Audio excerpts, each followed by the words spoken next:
Hey, it's MrByZ here, and I'm going to show something that's a little different. I usually review toys and stuff like that here, but this is kind of a toy. This is like your, well, for lack of a better term, grown-up toy. But the cool thing is you can make toys with it.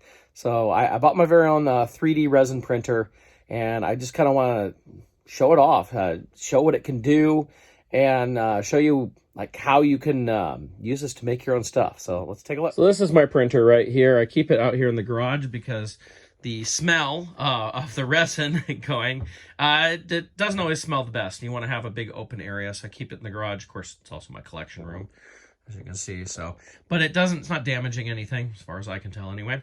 But it's a couple of basic parts. You have the cover here, which is covered in resin and stuff as I've been using it. And I'll show you how to use it and everything here in just a minute. But there's several things that you need to have in order to get one of these printers. First of all, you need resin. And this is the resin that I like to use right here. I use a gray. Usually costs about 35 bucks for a bottle. Oh, by the way, the printer itself was $350. And then I had a coupon for like 50 bucks off of that. And unfortunately, I had a bunch of Amazon cards from Christmas and the holiday season that I was able to not pay a whole lot for this, which was really cool. So you need the resin, you need the printer, you need rubbing alcohol. It suggests 95% rubbing alcohol. I've been using 91%, works pretty well. Rubbing alcohol right now is fairly cheap. This is stuff I bought on Amazon as well. And this printer came with several things. It came with this that you'll need for taking off pieces. And it came with some gloves and some snips. I've actually bought a pair of dish gloves that I use because you want to wear gloves while you're handling the resin right after it's printed and everything. Like I said, I'm going to kind of take it through the process so you can see what all it does. So let's start with, how do you create your 3D stuff? So to start with, you need the digital files to be able to create these. Now, for those people who are so inclined, you can get software and create your own stuff. Obviously, there's people doing it because that's the people I'm buying from. But this happens to be one of my favorite places to go. It's Cults 3D. And there's lots of different things that you can get on there. Some are free, some you have to pay for. This is one of my favorite people to buy from. This is Desert Octopus, and they've been pretty up to date on like stuff from Mandalorian. As you can see, lots of retro inspired stuff. You can see our new Rancor Keeper, a Pike, and Boba's Throne, and the twins, all sorts of cool stuff. And I really noticed it because they did a whole bunch of stuff from Visions, and I've actually printed a lot of this stuff out already. But you know, I just thought it was cool. I could print these figures that who knows if Hasbro's ever going to make them, but here I can go ahead and print my own. I mean, you can see Omega here. This is all 3 3/4 stuff. Although in the end, if you want to, you can scale it up and make them bigger, and so they'd be 6-inch scale. They're still retro style, so they're 5 POA basic style. I've never gotten into, I know there's some people who make some stuff that is multiple articulation, but like, let me take, oh no, it's not there. Let's cut. So one of the files that I picked up that I thought was pretty cool was the Dark Trooper here. And you can see, well, it said there briefly, but it's $4.46 for the file. So it's not very expensive to buy this file. And once you've bought it, you can print as many as you want. So if you want to make an army of Dark Troopers, once you've bought the file, you can print over and over and over again. The nice thing here is he shows you all the different angles and stuff. You can kind of go through and see what it's going to look like. Have painted. Nice thing sometimes on this stuff too is to go and look at it to give paint references for when you have to paint them, because you're going to have to paint these. And then like here's just kind of the exploded view of all the pieces. You see there's 2 legs, 2 arms, the body, and the head. So when you find something you want, you just hit download and then pay for it and all that. And there's all sorts of more information sometimes in here that you might need about the specific piece that you're printing. For example, I'm actually looking at something to print here with the Mandalorian Naboo Starfighter. And the nice thing here is I got all sorts of information about that. Yes, this will be able to fit action figures, and yes, I can put 3 3/4 stuff in it, and to make sure it's good for resin and it comes in parts. You know, all this stuff that I want to make sure, because as I'll show you here in a minute, you sometimes want to make sure that you can do the right stuff. So here I'm using a program called Cheetobox, and this was recommended for this printer, which I have the Mars 3 printer. it's suggested for that, and it's free. You know, you don't have to pay anything for this program. I just went and downloaded it. And I've already, this is the Dark Trooper file. I've already downloaded it. You can see all the pieces. I've actually already done a couple things. I already hit rotate and rotated everything flat. When it first downloaded, like the legs were sticking straight up. Now I can rotate this around to kind of make sure, because there's several things when you're printing. You want to make sure that your pieces don't touch each other, because if they do, you end up with pieces stuck together. I've got like this, I made a mistake on this. Is for one of the Doug Warrior guy or whatever from Visions, and two of his legs got stuck together because they were just too close in the print. So you want to make sure that nothing is touching each other, unless, I mean, you can work to actually assemble this and try to put it all together, and then it won't be posable, but you'll have, you know, it'll be a static figure, but you can have everything already attached. So you can see I got the legs, the arms, the head, and the body.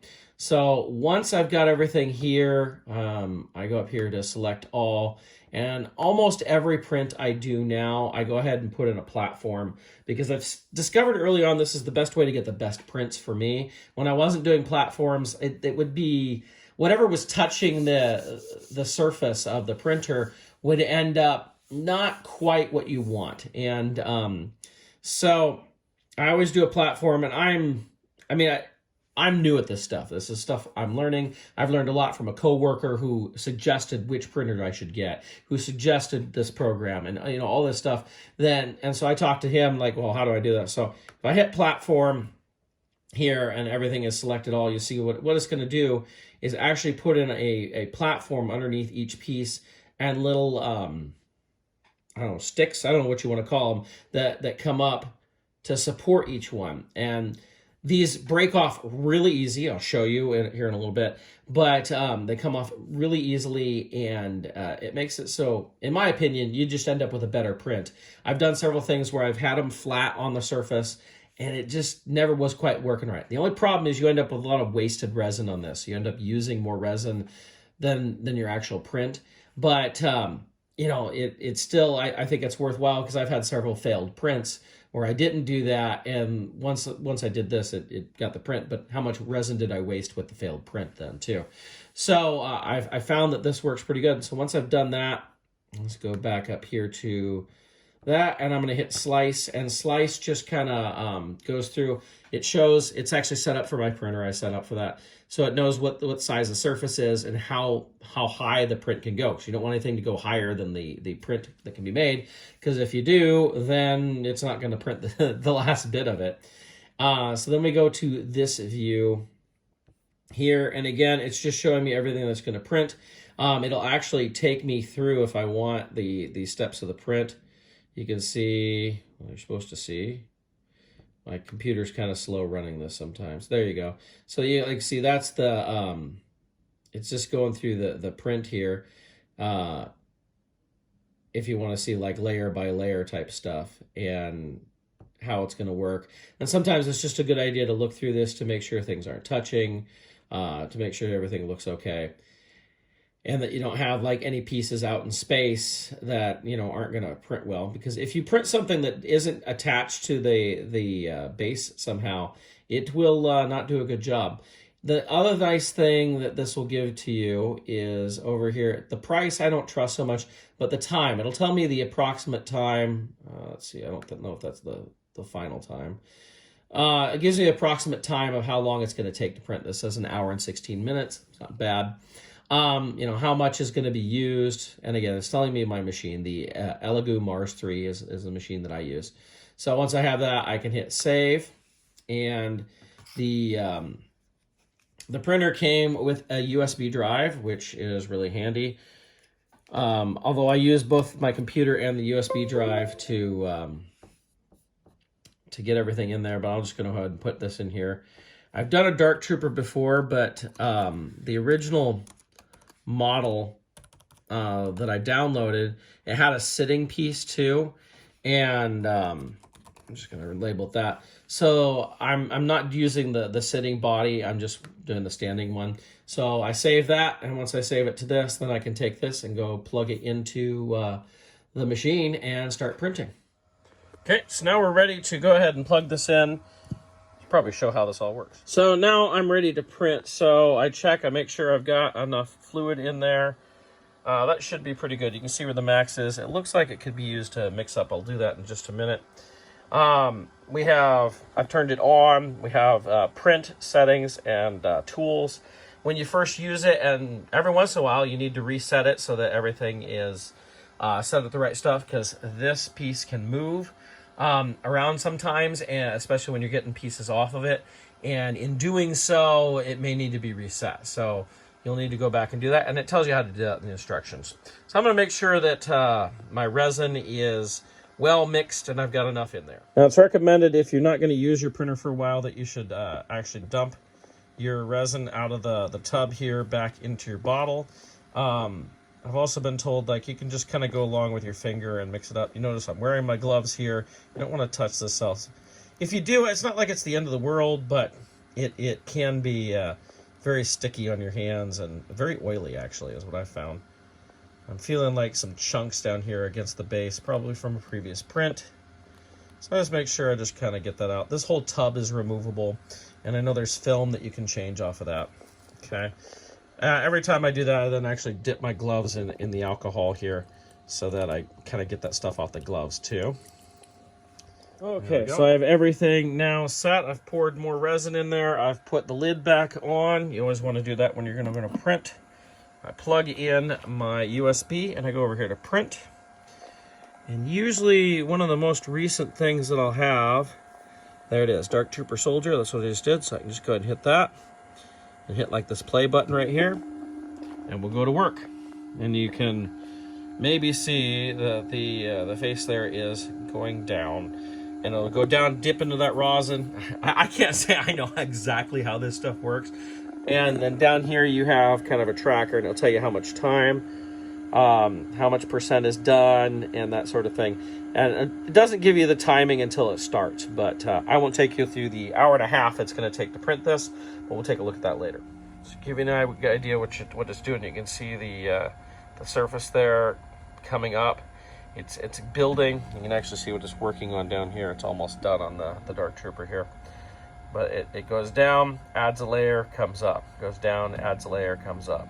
It's a slow process, but you can see what it does. So when the print is done, I can come out and take the lid off, unscrew the top here. You can see we now have droid parts here all attached. So it looks like we may have had an off print here. Something went wrong on this body right here.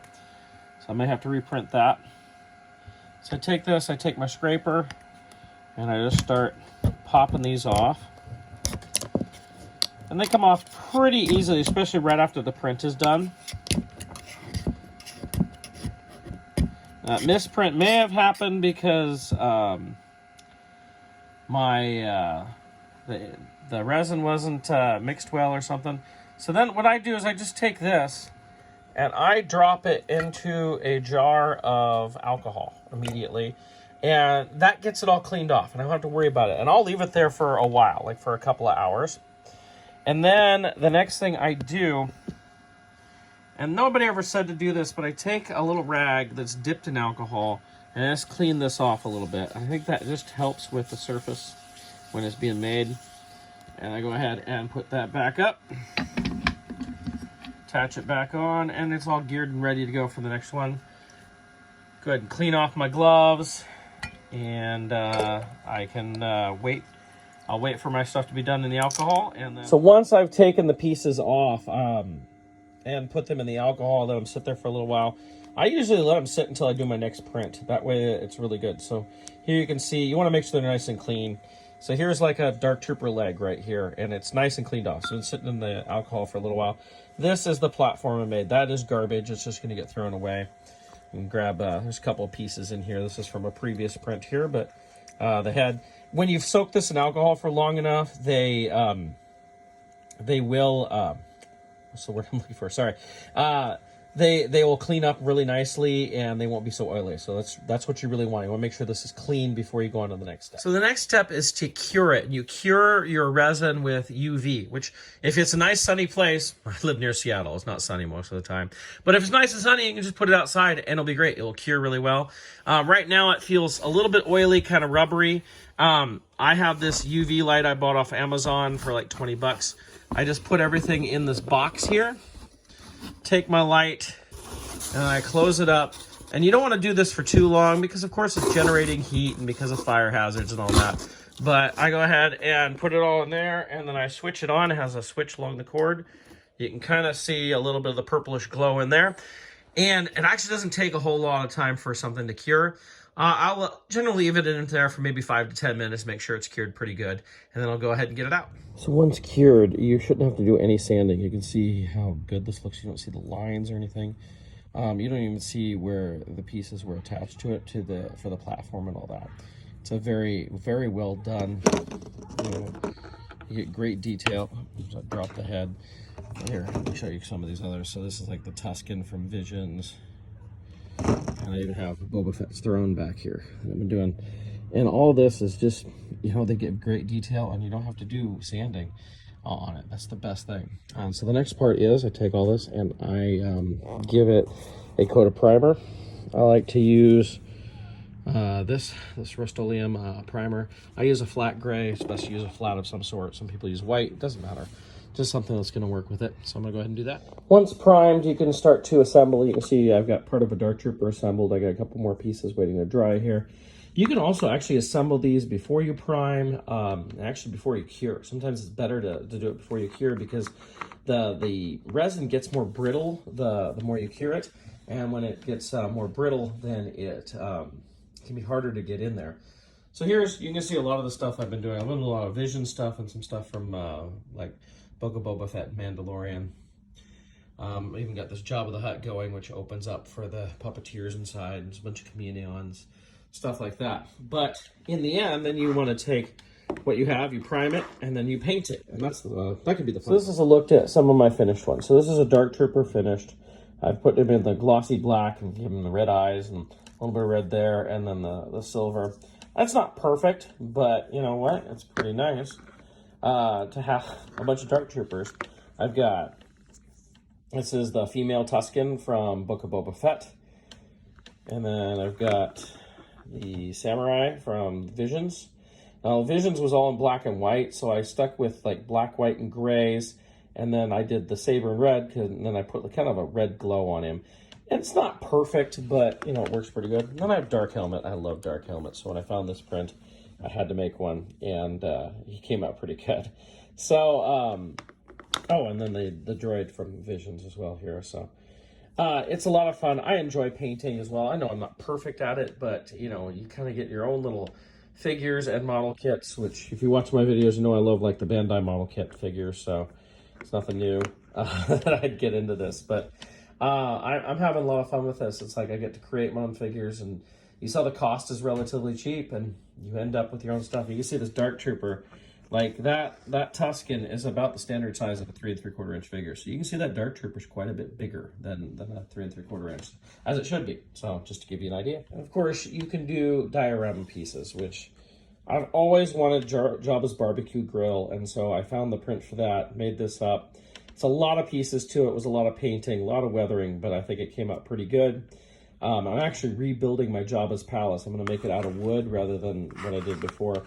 But this was a ton of pieces, and of course I had to paint it and then glue it together and everything. But I think it came out pretty good, and I'm really excited to be able to put this finally behind Jabba. It's such a minor thing, and yet it'll add so much into that diorama. So, you know, you can do stuff like that. And also, in redoing my Jabba's palace, I printed up a bunch of these for the floor grates for the Rancor pit, and I'm going to add those into it as well. So I got 16 of those ready to be added in. So, you know, you can print figures, you can print diorama stuff. It's a ton of fun to add to your collection. So one thing you're going to watch out for is you can't get those failed prints. For example, the Dark Trooper, this is a failed print on a head. You could see it printed that end of it, and then something just happened and it stopped printing, basically keeping the 3D part of it going. So you end up with stuff like that, or like this leg is to say another Dark Trooper leg that ended up like that. I've had pieces that just started printing and like they really didn't attach, and so you get this blob of resin in there, which wastes your resin and wastes all the time that you spend printing it. Because I think the longest print I've had is about 6 hours, but a lot of times I'll just have it run while I'm asleep or while I'm at work or something like that. But there's just so much you can do, and it's a ton of fun making my own figures. So what you need for this is you need, of course, the 3D printer itself. This is the Mars 3 that I have right here. And then, of course, you need the resin. This is the resin I use. It was recommended to me by somebody who's been doing 3D printing already. Again, I ordered this right off of Amazon. I use the gray. You do need alcohol. 95% is recommended. I get 91%. And then you need some sort of a UV light so that you can cure the resin after you've printed it. That way it hardens, it becomes more brittle for another way, but it makes the plastic work right. So those are all the things that you would basically need to get yourself started. There's probably a few more things that you'll need in there, but just to get yourself started.